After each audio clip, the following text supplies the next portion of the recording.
Guys, you're welcome to my YouTube channel. So today we'll be taking a quick tutorial on how to install CapCut on your PC. So how can I get CapCut here on my PC? So what I have to do is to head over to my Windows icon and search for Store. So I'm going to be opening my Microsoft Store, then tap on Open. Then the next thing to do here is to go to the search bar here in my Microsoft Store and search for CapCut. So I'm searching for this app CapCut and I'm going to open this app CapCut.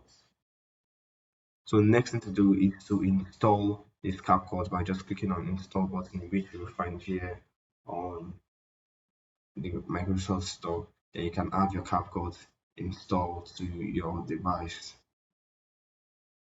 So after waiting for minutes, you have your application CapCut installed on your PC and you can run and start your edits and everything. You can decide to upgrade to Pro, you can decide to create new projects on this. So this is how to get your CapCut installed to your PC in few minutes. Like and subscribe to my channel and share this video.